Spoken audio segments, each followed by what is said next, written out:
Welcome to Mega 9 TV. Prakasam జిల్లా ఒంగోలులో YSRCP ఆధ్వర్యంలో యువత పోరు కార్యక్రమాన్ని నిర్వహించారు.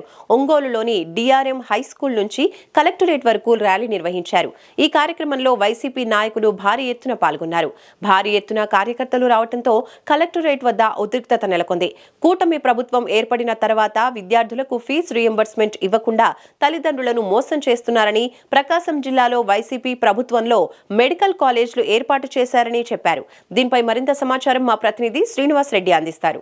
ప్రకాశం జిల్లాలో వైసీపీ ప్రభుత్వం ఈరోజు యువత పోరును కార్యక్రమాన్ని ప్రారంభించారు. అదేవిధంగా రాష్ట్ర వ్యాప్తంగా వైసీపీ ప్రభుత్వం ఏర్పాటు చేసినటువంటి యువత పోరు కార్యక్రమం ఒంగోలులో వైసీపీ నాయకులు పెద్ద ఎత్తున పాల్గొన్నారు. ఈ వైసీపీ నాయకులు ఇటు గత ప్రభుత్వంలో విద్యార్థులకు అన్ని విధాలుగా ఫీజు రిమెంట్స్లో కానీ ఇటు కాలేజీలకు సంబంధించి అన్ని విధాలుగా వైసీపీ ప్రభుత్వంలో వచ్చాయి. కానీ టీడీపీ ప్రభుత్వం వచ్చిన తర్వాత విద్యార్థులను ఇటు తల్లిదండ్రులను మోసం చేస్తున్నారని చెప్పి వైసీపీ ప్రభుత్వం ఈరోజు యువత పోరును అనే కార్యక్రమాన్ని ఏర్పాటు చేశారు. దీంట్లో ఒంగోలులోని డిఆర్ఎం హై స్కూల్ దగ్గర నుంచి ఒంగోలు కలెక్టరేట్ వరకు ఈ వైసీపీ నాయకులు ర్యాలీ నిర్వహించడం జరిగింది.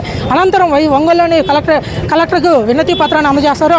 ఆ వినతి పత్రం అందించిన తర్వాత ఇటు ఈ వైసీపీ నాయకులు గత ప్రభుత్వం మీద చేసినటువంటి ఈ ప్రభుత్వంలో ప్రకాశం జిల్లాలో 12 మెడికల్ కాలేజీలు ఏర్పాటు చేశారు. అదేవిధంగా 12 మెడికల్ కాలేజీలకు సంబంధించి వైసీపీ ప్రభుత్వంలో 2 మెడికల్ కాలేజీలు కూడా పూర్తి చేయడం జరిగింది.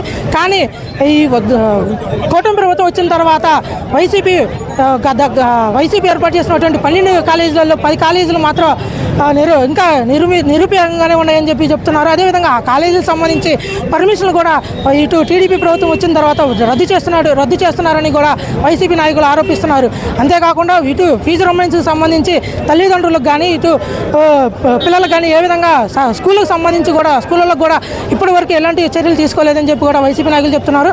అదేవిధంగా ఇప్పటికి కూడా తల్లికి వందనం అని చెప్పి చెప్తున్న కూటమి ప్రభుత్వంలో తల్లి వందనం అనేది ఇప్పటిదాకా అందుబాటులోకి రాలేదు. అదేవిధంగా గత ప్రభుత్వంలో కూడా నిన్న అసెంబ్లీలో కూడా ఇస్తామని చెప్పి చెప్తున్నారే కానీ ఇప్పటికి కూడా అమల్లోకి వచ్చే చర్యలు మాత్రం తీసుకోవట్లేదని చెప్పి కూడా వైసీపీ నాయకులు విమర్శిస్తున్నారు. దీని మీద గత ప్రభుత్వంలో అందరు ప్రతి సంవత్సరం పిల్లలకి కానీ తల్లిదండ్రులకు కానీ స్కూల్ ప్రీమియమ్స్ కానీ ఇటు తల్లికి వందనంగా తల్లికి భరోసాని ఇవ్వడం జరిగింది. అమ్మఒడి అనే కార్యక్రమాల ద్వారా కూడా వైసీపీ ప్రభుత్వం ప్రతి సంవత్సరం పిల్లలకి కానీ తల్లిదండ్రులకు కానీ ఇవ్వడం జరిగింది అన్నారు.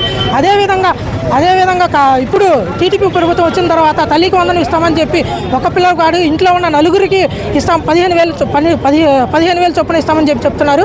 కానీ ఇప్పటి వరకు ఒక పిల్లవాడికి కూడా ఇవ్వలేదని చెప్పి కూడా వైసీపీ నాయకులు మండిపడుతున్నారు. ఇదే విధంగా ప్రకాశం జిల్లాలో అనేక మంది వెనుకబడిన ప్రాంతంగా ఉండదు. దీంతో నిరుద్యోగులు కూడా ప్రకాశం జిల్లాలో ఎక్కువగా ఉన్నారు.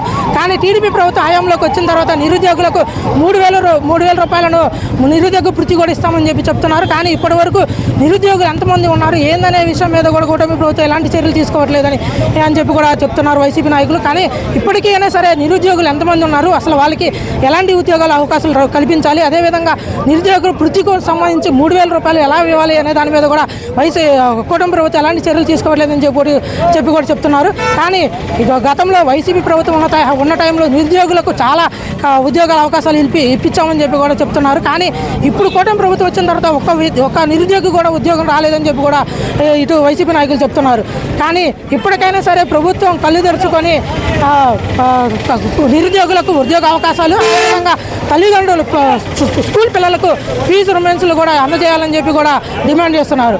ఇది ఇక్కడ ఉన్నటువంటి తాజా పరిస్థితి. కెమెరామెన్ రామ్జీతో శ్రీనివాస్ రెడ్డి, ప్రకాశం జిల్లా ఒంగోలు నుంచి.